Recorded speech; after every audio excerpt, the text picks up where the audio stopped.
Na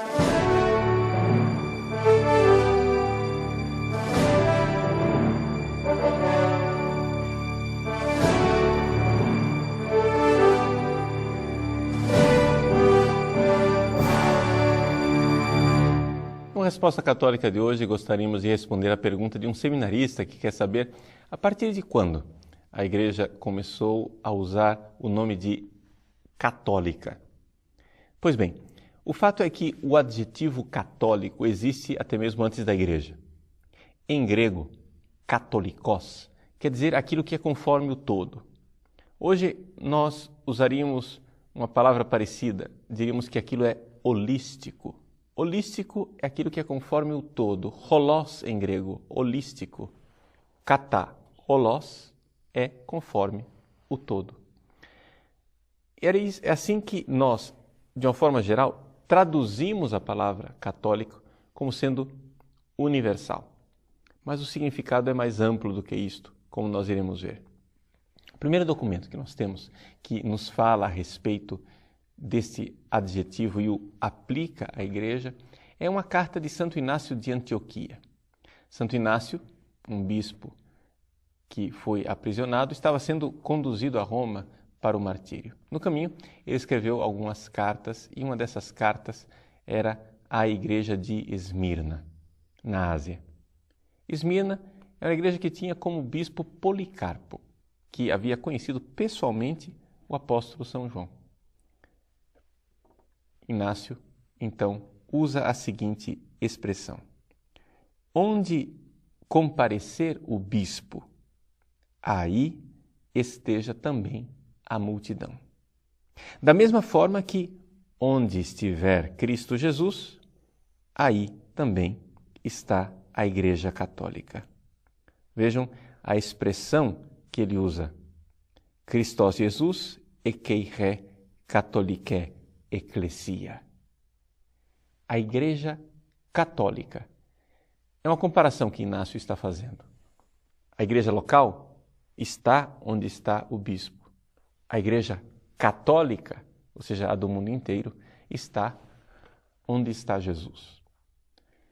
É um termo que, nesse caso, significa a Igreja ampla, a grande Igreja, ou seja, a Igreja que, como mãe, a todos recebe.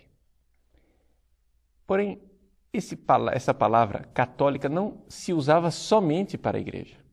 Por exemplo, São Justino, que é um pouquinho da mesma época, quando ele escreveu o seu diálogo a Trifão, ele usa a palavra catholique para designar a ressurreição, anástasis, ou seja, a ressurreição geral, a ressurreição de todas as pessoas.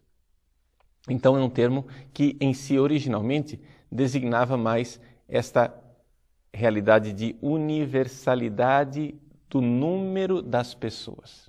A Igreja com este abraço amplo que a todos acolhe no seu seio.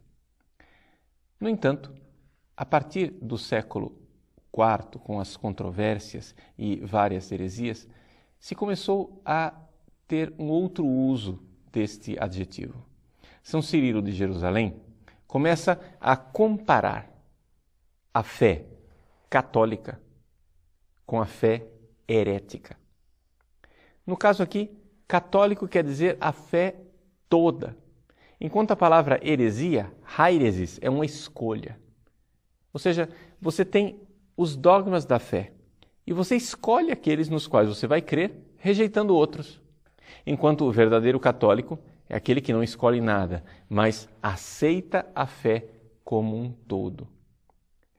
É assim que nós começamos a ver uma outra dimensão da palavra católica. Não é somente a igreja que inclui a todas as pessoas em todos os lugares. É também a igreja que inclui toda a fé, todos os sacramentos, todo aquele depósito e tesouro que foi deixado por Jesus Cristo e pelos apóstolos. É assim que esse adjetivo foi então entrando no credo, para designar a igreja e para distinguir a igreja que guardava a fé inteira daquelas outras seitas e agremiações que começavam a desprezar a fé. Ao longo dos séculos, tudo isso foi se explicitando e especificando. Num período mais recente, quis se acrescentar à palavra católica o adjetivo romano. Por quê? Parece uma contradição. Se você é universal, você não é romano. Mas o que acontece é o seguinte, é que diante do protestantismo, quis se salientar o fato de que a igreja não é inteira, ou seja, católica, se você excluir o Papa, se você excluir o sucessor de Pedro. Então, faz parte da integridade da fé o crer que todos nós, de alguma forma, somos romanos. Ou seja, que todos nós, seja no Ocidente, seja no Oriente, temos uma ligação com aquele que é o sucessor de Pedro, que tem um primado e a jurisdição universal sobre a igreja inteira. É assim que nós, quando usamos a palavra católico, usamos nessas várias camadas de significado. Ou seja, mais recentemente, católico tornou-se uma espécie de confessionalidade.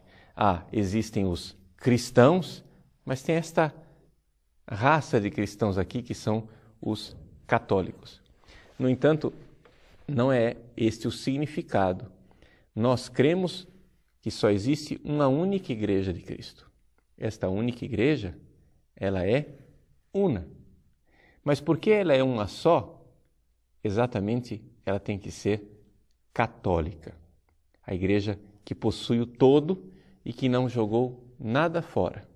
Esta igreja íntegra acolhe a todos os que quiserem estar unidos a Cristo.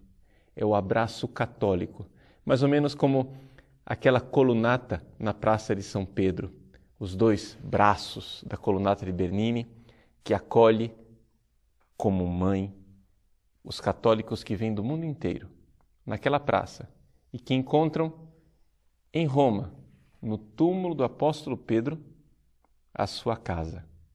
Receba então este abraço da Mãe Igreja Santa Católica Romana.